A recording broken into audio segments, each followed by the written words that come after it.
اللہ الرحمن الرحیم۔ شروع اللہ کے نام سے جو بڑا مہربان نہایت رحم کرنے والا ہے۔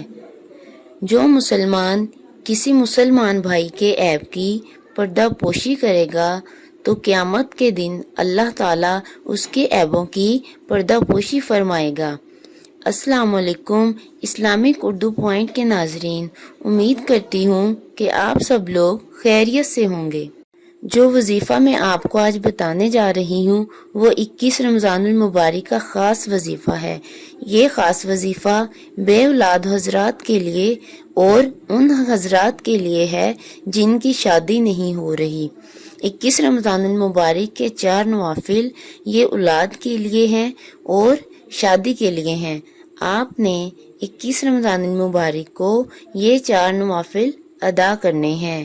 جو میرے بہن بھائی کے ہاں اولاد نہیں ہو رہی، اللہ تعالیٰ کے حکم سے اس طاق رات کے صدقے سے آپ کے گھر ضرور اولاد پیدا ہوگی، اور جن میرے بہن بھائیوں کی شادی نہیں ہو رہی ان کی بھی اس طاق رات کے صدقے سے شادی ہو جائے گی۔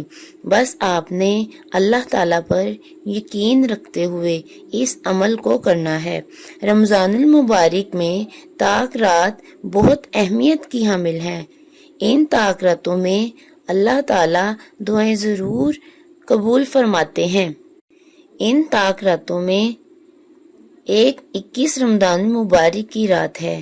بس آپ کو طریقہ آنا چاہیے اللہ تعالیٰ سے مانگنے کا۔ اللہ تعالیٰ آپ کی گود کو ضرور اولاد نورینہ سے بھر دے گا۔ تو آئیے آپ کو بتاتے ہیں کہ آپ نے 4 نوافل کس طرح اللہ کی خوشنودی کے لیے پڑھنے ہیں۔ بہت ہی آسان عمل ہے۔ ہماری پوری کوشش ہوتی ہے کہ اپنے بہن بھائیوں کے لیے اچھے سے اچھے وظائف اور دعائیں لے کر آئیں جن سے آپ لوگوں کو فائدہ ہو۔ تو نوٹ فرما لیں کہ آپ نے یہ نوافل کس طرح سے پڑھنے ہیں۔ آپ نے 21 رمضان المبارک کو مغرب سے لے کر صبح کے 4 بجے تک یہ نوافل ادا کرنے ہیں۔ نوافل کو ادا کرنے سے پہلے آپ کو یہ پتہ ہونا چاہیے کہ آپ کس مقصد کے لیے یہ کرنے لگے ہیں۔ آپ نے یہ نوافل پڑھنے سے پہلے اپنے ذہن میں نیت کرنی ہے۔ جو آپ کا مقصد، آپ کی حاجت ہے، آپ نے اس کو اپنے ذہن میں رکھتے ہوئے نیت کرنی ہے۔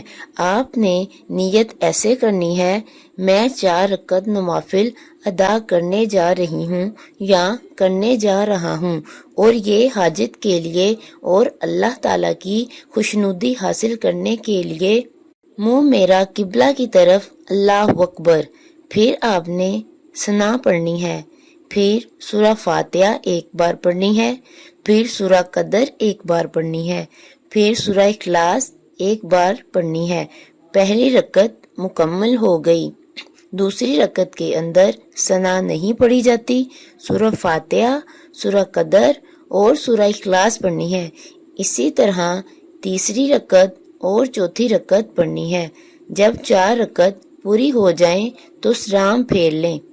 4 رکعت نوافل ادا کرنے کے بعد آپ نے اللہ تعالیٰ سے گڑ گڑا کر، رو کر، اس رات کے صدقے آپ نے دعا مانگنی ہے کہ آپ جس مقصد کے لیے آپ نے یہ نوافل پڑھے ہیں اس مقصد میں اللہ تعالیٰ آپ کو کامیابی اور کامرانی عطا فرمائے۔